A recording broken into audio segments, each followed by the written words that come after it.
Welcome back to What's New with Mead. We're in episode number 82, and I have two fantastic mead makers from Meadkrieger in Colorado here to chat about their meadery, and specifically this episode we're going to jump into scaling up mead because I had a recent experience with them getting to do that. So, gentlemen, welcome to the podcast. Thank you. It's a Thanks. pleasure to be Thanks here. for having us. So we've got Matt and Eric. I'd love to know, within the company, are you guys co-owners or what's the situation here? Yeah, so we're both co-founders and co-owners. We started making mead commercially about 5 years ago. Oh, fantastic. Cool. And where are you guys located? We are in Loveland, Colorado, right downtown. We do have a tasting room there, open Tuesday through Sunday. Very cool. Okay. So tell us about the meadery. What got you started in this in the first place? Eric? Well, I got really into Norse mythology and stuff, and mead was kind of a very common thing in like sagas and whatnot. And I just happened to have a carboy sitting around in my garage, and I was like, well, I'm gonna just try making some, and looked at a lot of resources on YouTube. Actually, you were one of my resources. Oh, wow. That's crazy. Yeah. And then it kind of just went from there. Just making mead for, like ceremonial purposes, like weddings and whatnot. And Matt was actually getting married, and he took some to his wedding, and then we just decided we wanted to make a go of it after that. So Cool. Yeah. So how long have you been brewing, Eric? I think I was only going for about 3 years prior to me and Matt linking up on it. So Cool. yeah. Probably about 2017, I'd say 2018. Oh, very cool. We're on the same side then. That's kind of when I started as well. How about you, Matt? How long have you been brewing? Yeah, so it was about a year or two after Eric started that I started. Like he said, my introduction was the mead that he made. And it was very hard to find. I kind of fell in love with mead in general, but it was really hard to find. And I remember after a certain point, he told me that it was too expensive to keep giving me bottles. That's fun. I decided to start making it myself, and I was going to school for chemical engineering at the time. So it felt very hand in glove there. Mm-hmm. And in 2020, when everything shut down, I stopped going to school, and we were like, well, people are still going to want to drink. Maybe we can make this kind of like a side hustle while things open up. And we got a lot of traction and decided to take the dive on a tasting room that opened almost 3 years ago, early in January of 2023. Cool. So you guys have been around for 5 years, and you started in COVID. That's bold, knowing what it is like, in hindsight. But obviously, you guys are doing well. And you, for the first 2 years, were you all selling in shops, or how did you get your product out there? Yeah. So the idea was small scale distribution to liquor stores and festivals and direct to consumer. Those were the three kind of ways we distributed our mead. Cool. So, with the beginning, I always like to ask this, especially to meaderies. Did you feel like you've stumbled across flagships immediately, or was it like a trial, over a couple of years and some time? Yeah, I mean, I think when we first got going, we had already had the oak barrel, and that seemed like kind of the one that we went on with as like our original flagship. Mm-hmm. Of course, as we've been going, other ones have also kind of been predominant sellers too. So we've leaned into those ones more. But yeah, the oak was definitely one like very early on that I'm like, yeah, this is on par with what we're trying to achieve here. So. Yeah, so the first two recipes that we started making commercially were actually the exact same recipes that Eric had started making when he first started. Cool. And, it took a minute to refine it, and the oak barrel just seemed like a really good pairing, so we just started with the traditional clover honey Mm-hmm. and the oak barrel aged traditional as well. And yeah, we've just kind of been refining it for the last 5 years, and people seem to like it, so we're going to keep making it. Yeah, 100%. So do you feel like, I feel like I see this a lot. People don't, especially at pouring events, don't gravitate to the trads. They kind of end up immediately hopping to fruits and things. Is that true from your experience as well?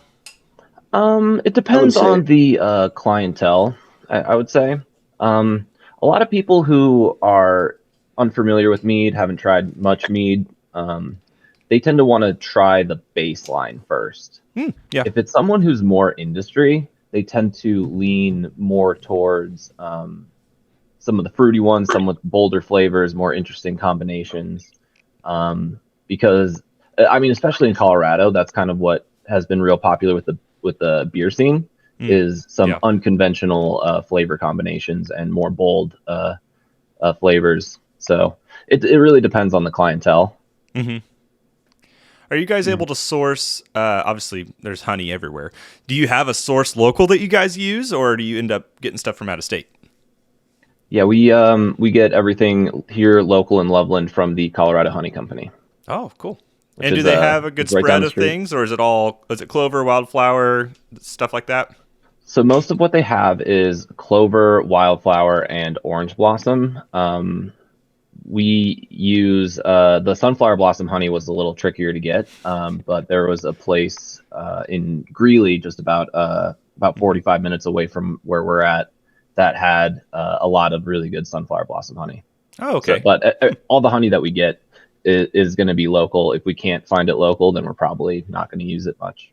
Yeah, that's valid. Super valid. So you found your flagships pretty early on. I'm curious, and we'll dive deeper into this in a moment with a different experiment. But from Eric, your start with the ones you were making, do you feel like the scale up was difficult going from I'm testing these 3 5 gallon batches to now I got to make 75 100 gallons? Like what did that look like for you? Oh yeah, it definitely was, and there was a lot of trial and error. Of course, there was no scaling up prior to me and Matt getting together on it because it was just like but Matt was very helpful in that regard, helping to scale it up. Um, but yeah, there was a lot of trial and error and things that didn't work along the way, and then we slowly kind of refined what did, and yeah, just kind of moved forward from there. When we first started scaling up, we were in like the big plastic fermenters. Mm-hmm. And yeah, we ran into a lot of issues with that, like as far as temperature control and whatnot, but Yeah. installed batches and all that kind of thing. But yeah, then once we got like the glycol system and the stainless fermenters, game changer there. Do you That feel like really. Go Sorry, ahead. I was going to ask you, do you feel like you said stalled batches? Do you feel like there was this is the mead scientist in me. I love testing these things. Was there any correlation to that with fermentation vessels, or do you feel like that was just early on discovering nutrient additions and stuff and how to do it at that larger scale?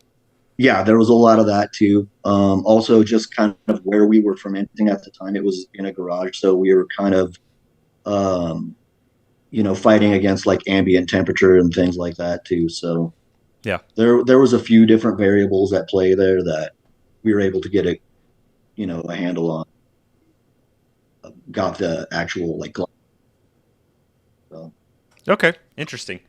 Well, I feel like glycol that having that ability is such a game changer that obviously very few homebrewers are going to have. I have some buddies who have definitely dropped a couple grand to get their own crazy setup, but we're all using fermentation chambers and stuff like that at that point.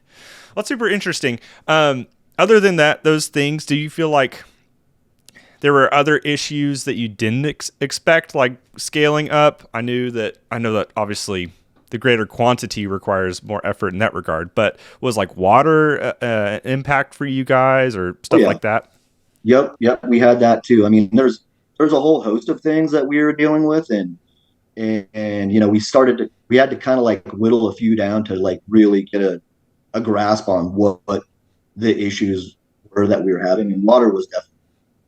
Interesting. And you know, that's what, you know, once we figured out, oh yeah, you know, we actually need to be looking into the pH of that was all. Because you know, when you're first starting, you're like, oh, I'm gonna throw some honey and some yeast in here, and it should be good. Yeah. You know, Yeah. and most of the time it is, but sometimes it's not, and you have to be able to figure out what the problem is. Right. So, Well, I envy. I think you guys have greater quality water in Colorado. I'm actually about to start a test of RO water versus my own tap versus some spring water, stuff like that, just to kind of see side by side, something fun. But I know you guys have Colorado. It's just nicer than Oklahoma. You guys are going to have cleaner, nicer water that is world renowned, not necessarily known around here, which is kind of fun. So in your scaling up early on, obviously I feel like the hardest part people struggle with is like thinking they can just multiply the recipe.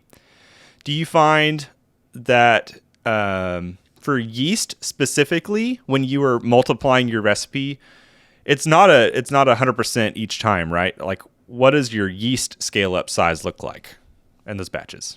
So that took a little bit of figuring out, and it really came down to a lot of trial and error. So like our first scale up was from 5 gallons to over 100 gallons, Ooh. Which is, you know, a factor of a little over 20. So yeah, we kind of thought the same thing, like, oh, let's just scale this up linearly. And in some cases it can, but because of all the different variables, we did have to cut down on our yeast because we were getting so much sediment and so much dead yeast that it was producing off flavors and it was choking out a lot of the environment for the live yeast. Yeah.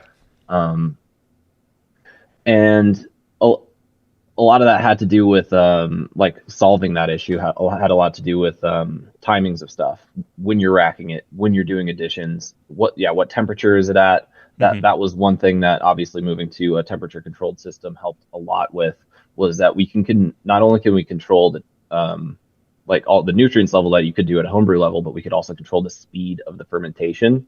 And if it starts moving too fast, we can cool it down a little bit and maintain our timings on racking and nutrient additions.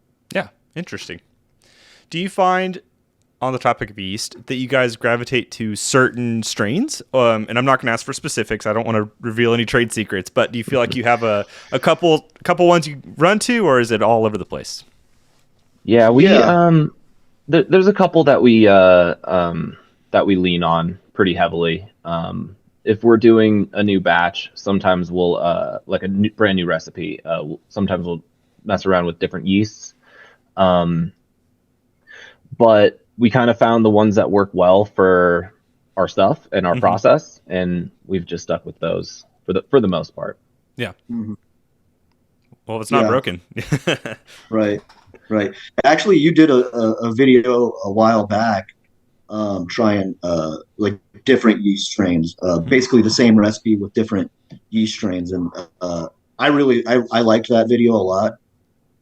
Just because it's interesting to see what all these different yeast strains are capable of doing. And you know, of course, you know, after I watched that video, I want to try some of the yeasts that you mentioned, you know. Yeah. And did you go for the bread yeast? Did you jump on that train yet? I did not go with the bread yeast. No, that was the one that I did not try. I was like, I'm gonna pass on that one. Yeah. No, it is so interesting, and I wish I had a way to like do like a little micro tasting for people to try all that, because it's fascinating to see the differences. And obviously, nobody in their right mind should go and do 20 like I did. That is just psychotic. But it is, if you are willing to be psychotic and do that, it is so informative for what we're doing. Obviously, there are so many variables too of adding extra flavors, fruits, and yada yada that totally throw things in different ballparks. But it is fascinating, and I've noted that a lot of meaderies tend to find their little strain, or sometimes make a house strain, and then they run with that for as long as they can. So it's kind of cool to see. And again, I'm not looking for trade secrets. I know that we keep those close. So you guys have been operating for 5 years. How many? You're making like your baseline stuff. Do you guys get very experimental with things? Are you throwing caution to the wind quite a bit, or is it all close to home? So, I mean, I'm sure it takes a long time to workshop a new batch of mead because it Yeah. takes a long time to make. And then if you're making any adjustments, then you need to repeat that. Like it could take a year, couple of years to really refine a recipe for a proper scale up. Mhm. So we found some early on that we really liked.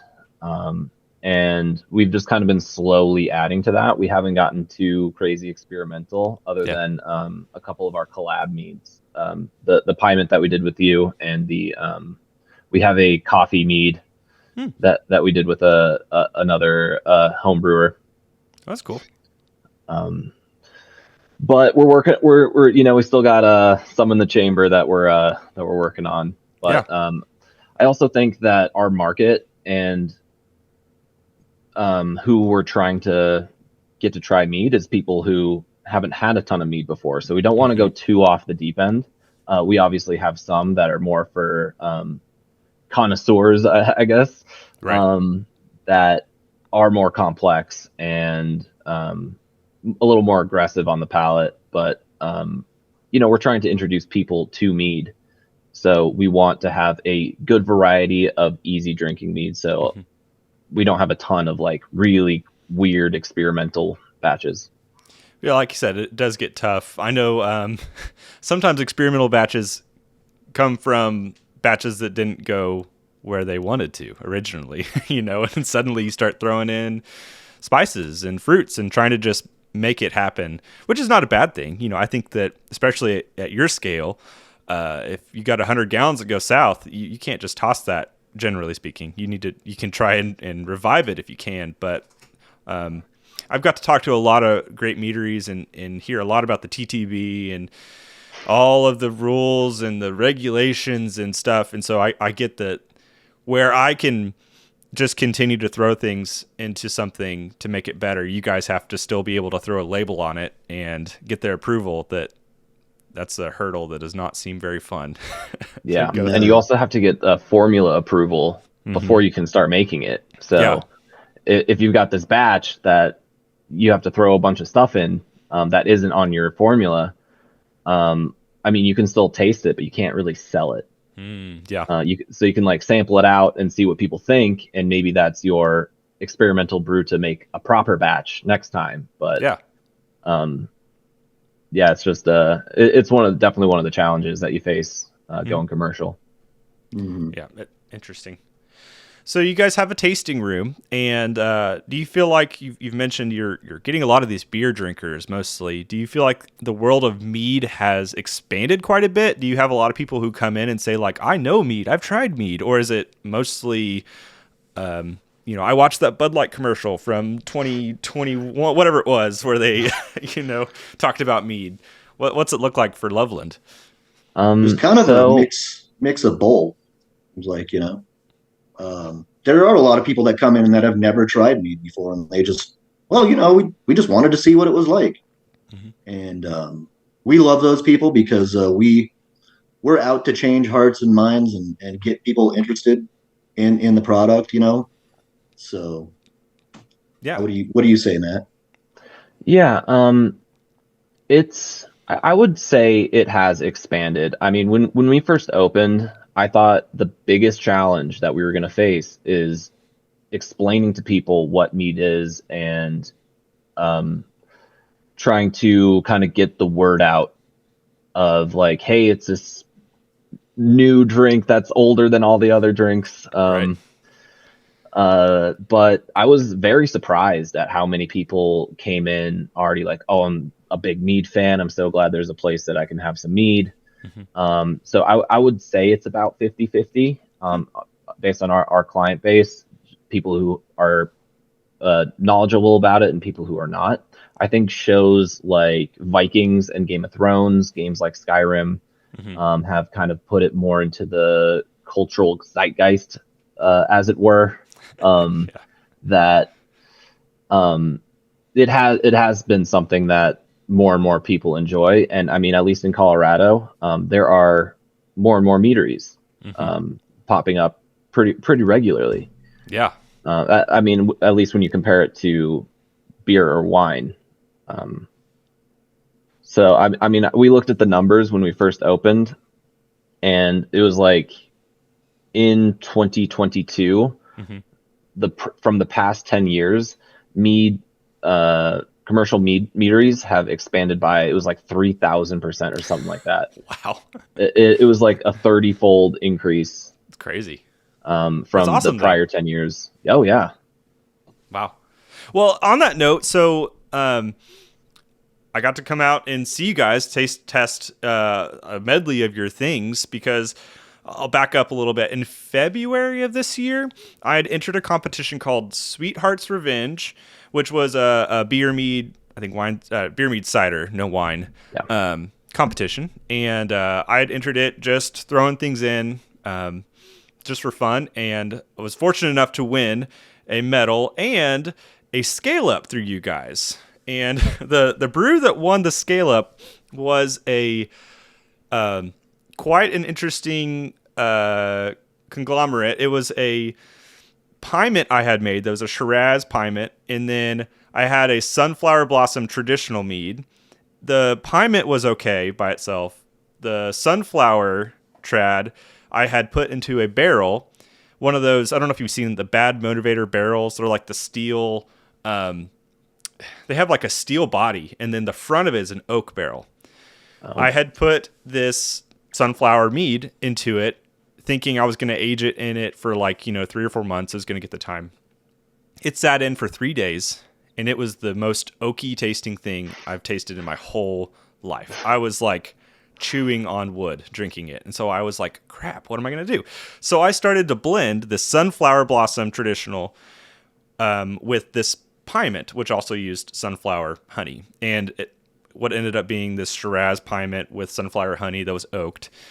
Went off to that Sweethearts competition and won the scale up. And then you guys reached out and said, hey, I want to do this. And my first thought was, well, good luck. Because it was like a journey of a mead. But I did give you my assumed recipe, that I tried. And you guys went off and made it. Fast forward to July, I think is what it was. The Orpheus Mead Fest happened, and that was another competition. Got to go out there and hang out with my buddy BC. And you guys were out there pouring, because there is a whole pouring event. I was also shocked at how many meaderies there were. I expected like you guys and Redstone, and I think I knew of like one more. But there was like 7 or 8 meaderies there, which was fantastic. It's refreshing to see that many. And at that time, I got to try some of your stuff, and it was super fun. Is that an event you guys do every year? Is that something that you're at quite a bit? Yeah, over the last 3 years, we've been there twice. The goal is to be there, every year from here on out. Is that a... it just feels like a dumb question, but because I think I know the answer. Is that a pricey event? Because I know y'all hauled out bottles and bottles and bottles, and it looked like you're nonstop pouring. I can't imagine that's a cheap thing to run. I mean, Orpheus, I will say, makes it pretty easy on the meaderies to attend. Okay. I mean, it's also not like a super high budget that they need to be able to fill. The church that they use is also very accommodating to them. And I mean, you get enough people out there buying mead and tasting mead. It definitely outweighs the cost. It evens out. Okay, that's good. Good to know. Well, it was fun to get to try your stuff, and like we mentioned maybe early on, I have a bottle of it here, so I'm gonna be drinking on some as we go. But I'd love to hear from the scale up side. I gave you I think a 5-gallon recipe. Mm-hmm. What did it look like to scale up this recipe to, I don't know what your quantity was, but to a larger size? So that one was a 3-barrel that we did, which is about 115 gallons. So just right from there, the math gets a little Yeah. a little funny. We assumed that it would scale relatively linearly, because there's not a ton of honey, and it's pretty grape forward, that drink, which lends itself pretty well to a pretty good fermentation because of all the nutrients that are in grapes already. So we did a pretty linear scale, which is usually how we start off. And if we need to start making adjustments, then we do that. A lot of some stuff on the edges, like yeast amounts, nutrient amounts, and again, like our racking timings, our nutrient additions, all that kind of came back to our standard for how we do all of our other meads. Okay. Yeah. So because we kind of had that backing of experience, I mean, most we have 3 melomels out of the 12 that we do right now, and those were recipes that we started with essentially. They were like year 1 recipes. So we've had a lot of experience with fruited meads. So we're just like, okay, it's going to be a similar process, and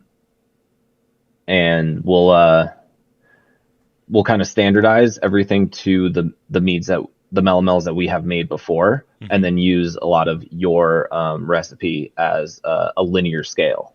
Okay. Yeah. How did you do? So on my end for the Shiraz side, I sourced one of those wine kits. It was like a whatever company thing. How do you do that in a larger capacity amount? So we wanted to stay very faithful to the one that you made, because I was out there tasting at that Pro-Am event, and that mead stood out to me so much. And it was like, because I've had a bunch of Pymonts before, that one stood out as particularly unique because you it feels like a real good dichotomy between the two elements of mead and wine, where you get kind of like the deep, rich red wine flavors, but then you counterbalance that with like the bright floral sunflower, and it just creates such a nice profile that I didn't want to lose anything about that. So we got the same wine kits. And you did. See what you bought, like what, 20 wine kits or something crazy? Yeah, we got a lot of them. Yeah. Holy cow! Wow. Like I said, we tried to stay as faithful to the recipe as we could. That's awesome. So you just had all that juice base essentially. That's expensive mead. I mean, that's y'all scaled it up for sure. Yes. Wow. And the other thing that was nice about that is we weren't sure, because we hadn't done really anything with grapes before, so we weren't sure how like the tannin levels would play out, how long to leave the skins on. It's just not something we had a lot of experience with, so we figured, hey, like this worked for him. We don't have to really worry about all that. We get all the grape juice, and it should run similar to our melomels. Yeah, interesting. So, do you feel like? I mean, that's just I'm stuck on y'all buying 20 plus wine kits to do that. That's incredible. Do you feel like you saw a larger amount of loss from that one specifically with having more fruit skins or anything like that? No. I can actually pull up some of our data on that. What's your now I'm curious. What's your backlog? How do you guys backlog your data? That's an interesting way to. I made a fermentation tracking spreadsheet, which tracks everything that we look at, including like pH. We do titrations on it for chemical analysis. We do cost, time, like we track all our timing, so everything's dated, and then those sheets get archived. That's great. That's super cool. Obviously very helpful too for looking back on things and not just willy-nilly going for it. Now I have to ask about the oak side, because the way I introduced oak, I feel like was unorthodox between, an over oaked mead and blah, blah, blah. How did y'all include your oak side? So I believe, Matt, we used oak spirals on them, correct? We did.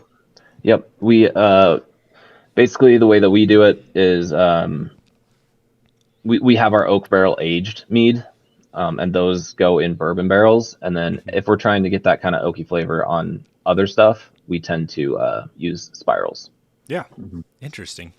I've gone back and forth between liking spirals and then also being like, man, spirals are like, because I've had a few instances where a spiral has been so strong. Like for some reason, one stick that was intended for 3 gallons has like just punched mead in the face with flavor. And I don't know if you guys have felt that, but I go back. I got a love-hate with them sometimes. Mm-hmm. Yeah, one that we just did recently, we did spirals on, and we kind of assumed that it was going to take, a given amount of time based on spirals that we'd used in the past. Mm-hmm. And it really, at about a week and a half, 2 weeks, it's like, we got to get this off here. Yeah. We'd assumed that it was going to be in there for, at least a month, but that was not the case. So we just kind of tasted as we went. And then as soon as we thought it was oaky enough, we just pulled them out of there. But, yeah. And I think it has something to do with like how much haze and sediment are in there, the kind of honey that you're using, and the internal temperature of it. Because like obviously when you measure a lot of temperatures, you're getting the outside, but there is options, especially as you scale up. It can get more and more stratified, where you get a hotter center versus a colder outside. And I think that has something to do with it as well. I couldn't say for sure, but those are those are the variables that I kind of think about when we're doing you got my wheels spinning, man. Now I want to go do a test to see if cold or colder oak storage, in a mead moves slower or faster. Now I've got some new test ideas. That's interesting. I'd love to see that video. I'd be very interested. I never thought about that. I never thought about temperature affecting, but you're totally right. If something's setting at 75 degrees, and aging, is that going to move faster when it comes to oak than something it's at, 55 or whatever? Sure. Well, we certainly know that it'll oxidate faster at those temperatures. I mean, it makes all chemical reactions or most chemical reactions go faster the higher temperature you go.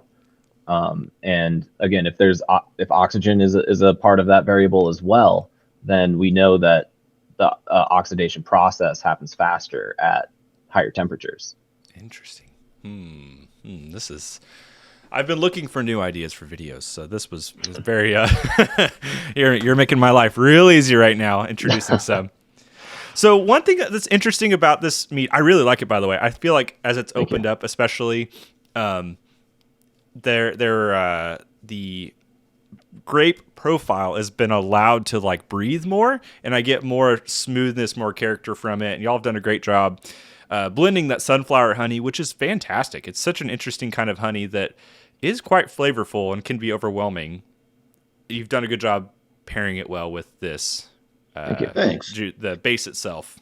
Yeah, I mean, your recipe was not, it was already good, so it was not. Thank you. Yeah.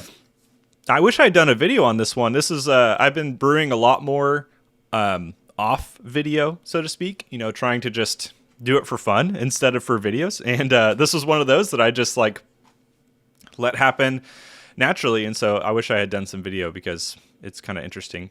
So I did share, and I'm not asking you to pull it out now, but I will be curious in the future I think I gave Matt a bottle. What you guys think of that eventually when you side by side it? Are you trying it now? Yeah. So we actually left it closed. Oh, really? And then we each have a bottle of our Moonin, which is what we called the Pyment. Yeah. So we actually have the side by sides right here. Oh man. I might need to go get a little draw of mine to do a side by side. I am very curious. What do you get? Obviously, I think age is going to be a big factor here. Mine's probably 9 months older than yours, because just how that worked. Comparing the two, what do you get? I mean, there are some subtle differences, for sure. There's a difference in the oak flavor, yours compared to ours, and I'm rather fond of the oak profile on yours. Now I have to give me 30 seconds. I'm gonna get a draw of mine. I forgot to get a little taster of it. One moment. Yeah, no problem.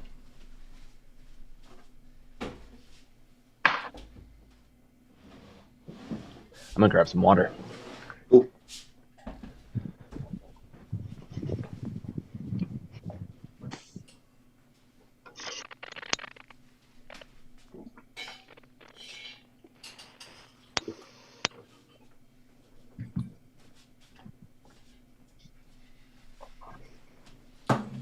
All right. Time to do some science. Yeah. Right, I'm going to call this tasting science something. How do we justify this as a part of our job? Absolutely. Yep. All right, you were saying. Sorry, I interrupted you. Oh no, yeah, I was just saying, yeah, that the oak profile on yours, I'm rather fond of actually. Yeah, there are some subtle differences in the two, um, but I think Yeah, I think. Sorry, go ahead. I think comparatively speaking, they're on par with each other, but there are some. Yeah. Yeah, I would say the first thing that comes out to me is just how the grapes kind of develop differently. Mm-hmm. Where ours, I feel like, has a deeper grape flavor, and yours is a little more balanced between the two. Mm. Where I feel like it's a closer blend between a mead and a wine, and ours kind of has that more polarizing flavor in that you get deeper notes and you also get brighter notes. Yeah. I think time has really pulled this thing down quite a bit too, because there's not a lot of there's some brightness here, but it's like it's not that acidic sort of brightness that you think. And with mine a little bit as I'm tasting it right now, and it could have just been the pull I got. I do get a more warm character that could be some slight oxidization, slightly, but it does have a little of that caramely kind of character. I don't know. Based off the bottle I sent you, I can't say for sure. It does. It tastes like it's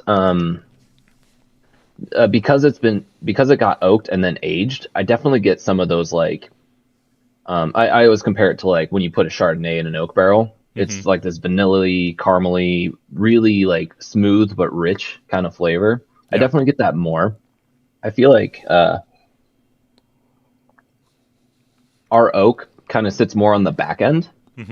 That as the flavor is kind of finishing off, then the oak starts coming into play, whereas yours is much more noticeable throughout the palate. Up on the front. I wish I remember my exact ratios, but I didn't have to blend a ton of that sunflower blossom honey. I don't think it was a 50-50. It might have been like a 70-30 of the sunflower over oaked mead. Because it was, chewing on a baseball bat style. So it's fascinating how that transferred so far into the beverage itself. But it's also fun to be able to play in the sandbox and like fix the problem because Oh, definitely. Yeah, and just looking at kind of like I said, it was a pretty linear scale for the ratio of grapes to sunflower. It looks like we used about twice as much grapes by volume as honey. Oh, interesting. Okay. I do feel like yours has a good. It hasn't gone. I don't believe there's any malolactic butteriness, but it does.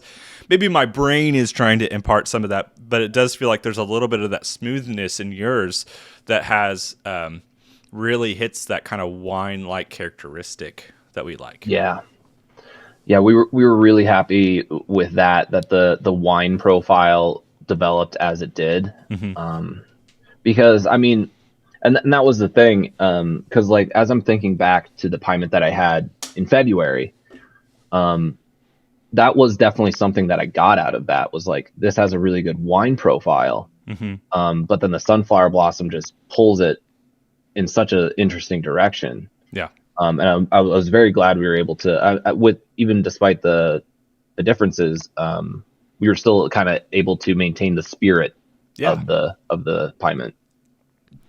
I feel like I cheated a little bit with the one I sent in February because it was slightly petulant. I don't know if you remember that. I did force carb. It was.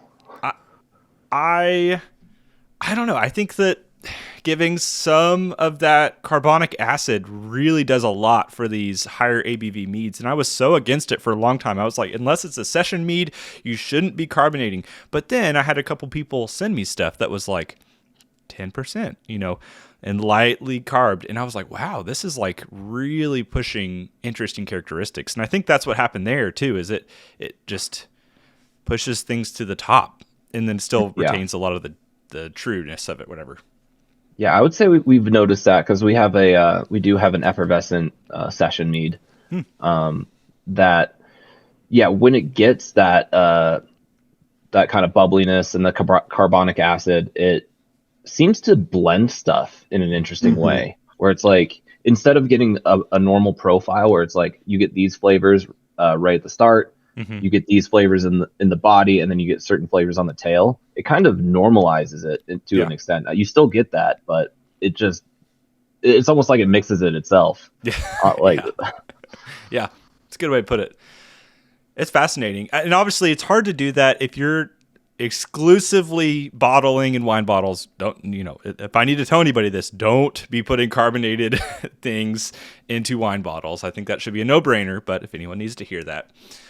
So that changes like your bottling process. If you were going commercial, you'd have to then start to switch up your gears and figure out what you want to do. And it's not necessary. I don't think it's necessary for this to be petulant. I think it was just fascinating to see the changes that it goes through when it is slightly petulant in that regard. Yeah, and I can still taste it a little bit. We tend to store we stored that one cold because we wanted to like kind of lock the flavors in as it was when you sent it. Yeah. And I'm sure if it warmed up, it'd even have a little bit more of that. But it still has it, and I do like it. It makes it just adds another interesting layer to it. I agree. And awesome job on the other ones that you sent too. Those are great. Thank you so much. I've really enjoyed getting to share things, and the start of this whole thing was a competitive competition, and I've really enjoyed that spirit. And more so, I've enjoyed getting to share stuff with people. So you guys are on my mailing list of a box to send. So I'll be sharing some new projects. I've actually dove really deep into pie mints. I've got 4 or 5 now that are not the exact same, where it's like an oopsie and then trying to blend it to make it better, but more intentional attempts at pie mints. But I've got quite a few of those and things that I'd love to share with you guys, because it's just fun to get to share with other people. You guys are making fantastic stuff. I want to go back, get away from me for a second. I want to go talk to you about you guys. So I vividly remember getting to try 3 or 4 of your things. Now, I'll be honest, there's a little bit of haze because I was hitting that line. There was probably 70 meads that were being poured at this event, which is fantastic. But, by mead number 20, you're like, whoa, you're swimming a little bit. So I can't give exact tasting notes, but I do remember trying this for the first time and really enjoying it, and getting to try a couple other things that you guys do. If you were, I guess if it feels like a silly question, but if you were just having to focus on a specific set of fruits or things, do you guys feel like you always, back to flagships, like, are people liking berries and grapes, or are people gravitating towards apples and pears? Like, what do people mostly like from what you've picked up? Well, I mean, our top seller is still the oak. And then, closely behind that is one of our orange blossom session, and our spiced, and our raspberry. So, I mean, it's kind of all over the place. And the raspberries are just great to work with. We've never had any issues with that brew. It's just set it and forget it, pretty much. Back and here to go. So you don't have to babysit it and walk it through. I mean, these a lot of the traditional, you have to you're just constantly babying. So the raspberry one's really nice like that. And it is kind of very individual, because some people, they don't prefer the fruity ones, and some people really do. So I have this on my mind because I've been doing a big primary versus secondary fruit test. Do you find that most of your fruit additions are primary fermentation, or are you guys doing secondary or a blend, or what does that look like? we do both. Oh, okay.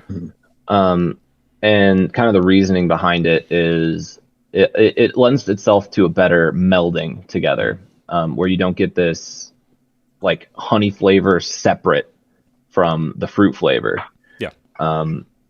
So we started off, so you get like if we're making our blueberry, you get like a blueberry wine kind of profile, and then you get more blueberries on secondary, and it really rounds out the fruit flavors, doing it that way.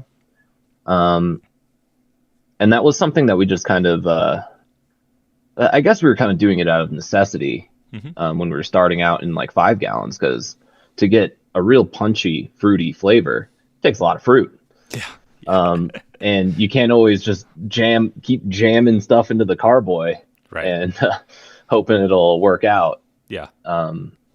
And so when we scaled up, we kind of kept that same process. And as we've tried refining and experimenting with our own batches, I still think that is the way to go. Interesting. Yeah. So I've had the opportunity to talk to Ken Tram, and he's like the big dog of fruited meads, and obviously he has his own orchard and all these fruits and things.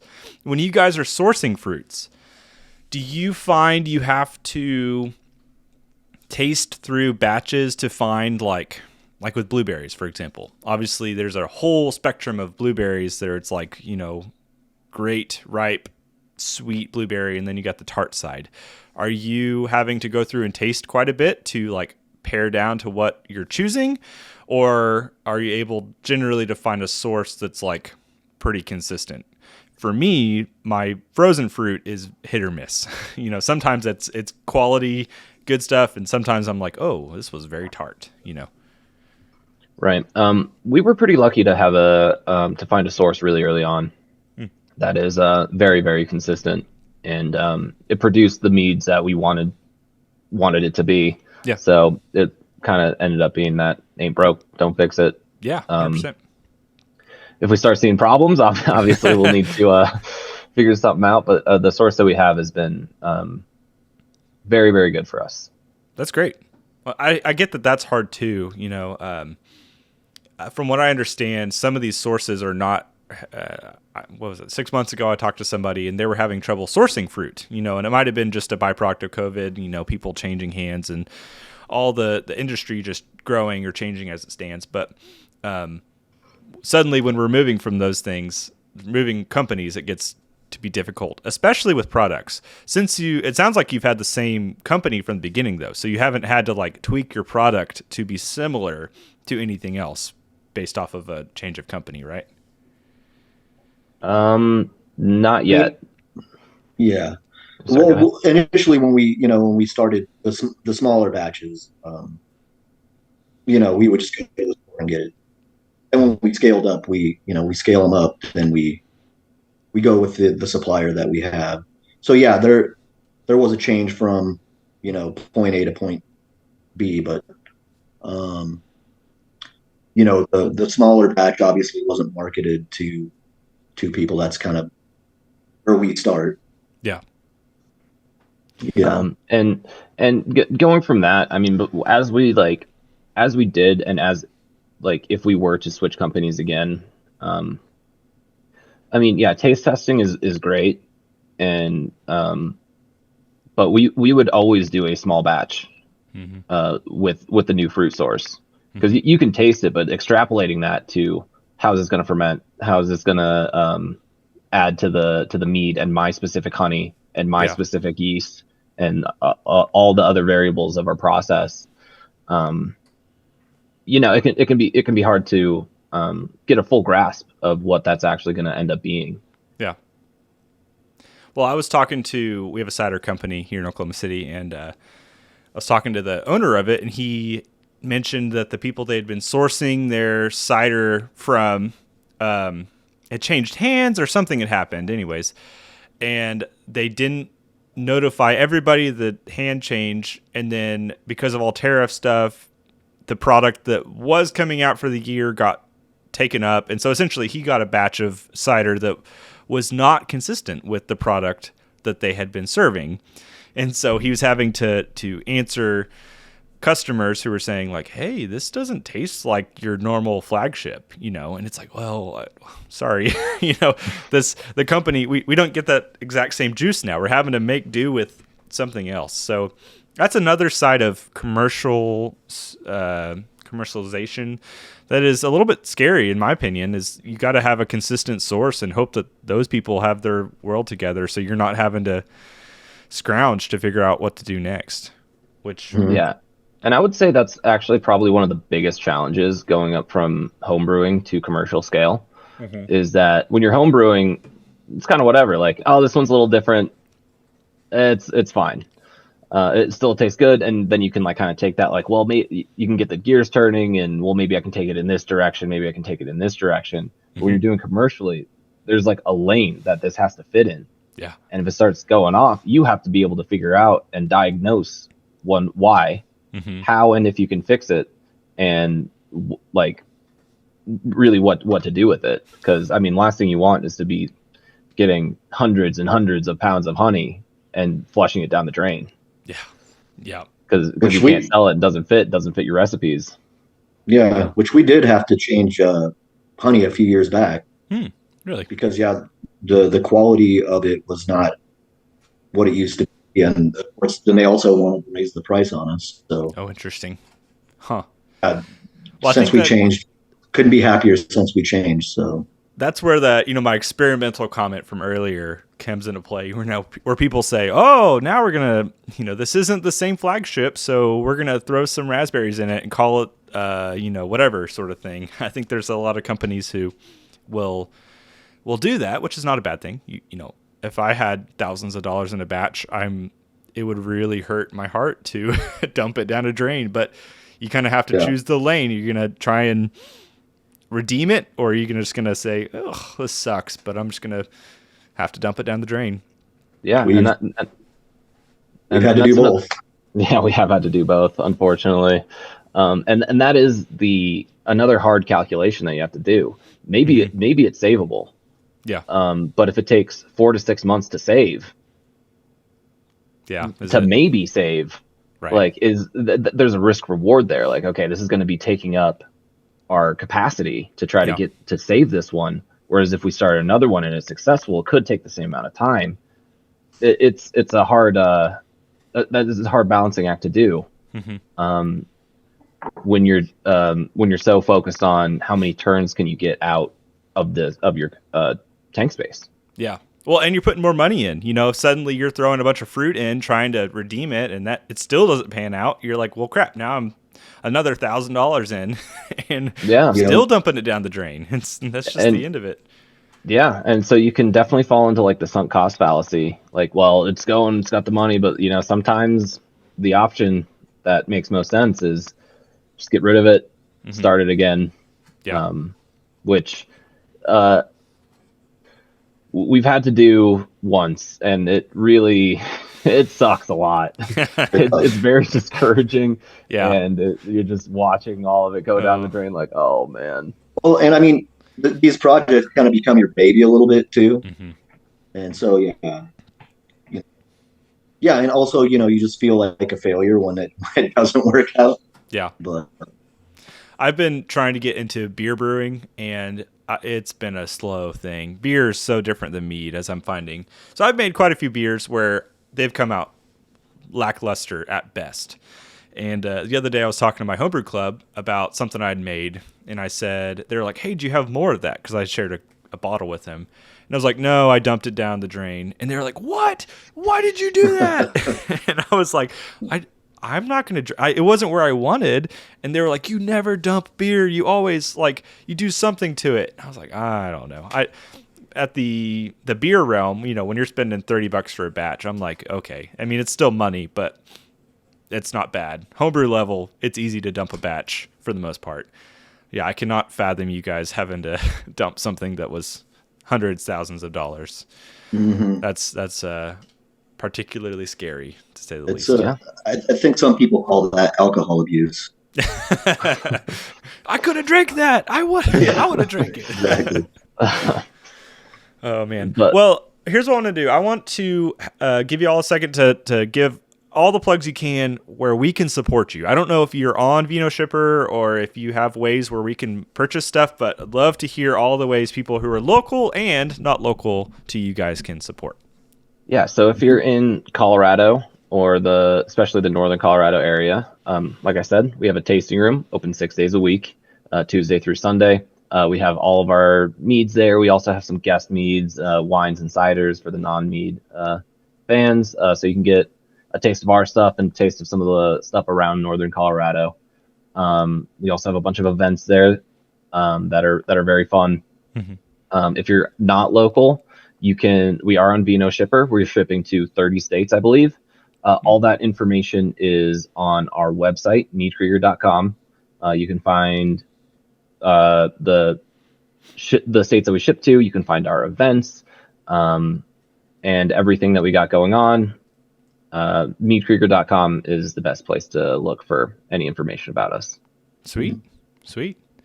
Well, my last thing, I like to see if there's any advice that you'd give somebody who is listening to this podcast. I have lots of people who, including myself, have aspirations to one day possibly open a meadery. Is there any bit of advice you'd give to that person who's hearing this, who's inspired by your story? Is there something you wish you had known maybe early on that would have saved you a little heartache? One time I asked this question to somebody, and they didn't want to answer it on the podcast. They said, I'll tell you after. And their advice was, don't. And I was like, oh, okay. So maybe that's your advice. I don't know. But I mean, my best advice would be, just surround yourself with a good team of people. Yeah, you're going to go through things that are difficult. It's the alcohol business. There's a lot of red tape. And yeah, you're going to run into some difficulties, and just have good people around you. Mm-hmm. That'd be my best advice. But yeah. I guess if I were to give any advice, it would be really make sure that you're ready for this. Because it takes a lot. I mean, when you start going commercial and start selling to people, like Eric mentioned, there's a lot of red tape, and you do need to have a good team around you, because no one can do it all by themselves. I mean, unless you're like an accountant and a chemist and something like that. But there's just a lot that goes into it. You need to make sure that all your paperwork's in order. You need to make sure that all your licenses are valid, and you need to make sure that everything is above board. And then on top of that, like we mentioned, you need to make sure that your recipes are really good and really consistent. It needs to be bottle ready, and you need to have a good elevator pitch. You need all these things that you can kind of put forward. And then the last thing you kind of need to think about is, how are you going to be able to reach people? You can make the best meat in the world.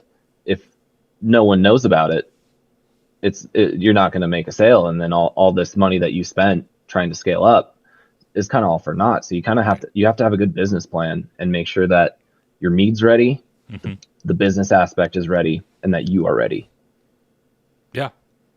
I think that's great advice. I do think, again, a lot of people are desiring to go further, but you have to do it with wisdom. There's a lot of money that goes into it, and I'm sure you guys you could tell stories about all the money you've spent on the whole meadery itself. But I thank you for encouraging us and giving us some advice. I hope that whomever is listening feels encouraged to either just keep going, or maybe if you're ready to take that plunge, follow their advice and get yourself a good team and get yourself a good recipe list, especially. You got to have product, so that's important. Gentlemen, thank you for your time. Thank you for making great mead and doing an incredible scale up. This has been super fun. I had no idea. I was like, I threw a bottle into a competition just for fun, and here we are now getting to chat about something that went further. And so it's just super cool, and I'm super thankful to get to try your stuff and support you guys. And like I said, you're on my my mailing list for a box of things to head your way. So hopefully hopefully I'll get some stuff sorted out. But thank you for your time. I'm going to put every link that they've talked about in the description so that you can go support them, go buy some mead, go hang out with them locally if you can.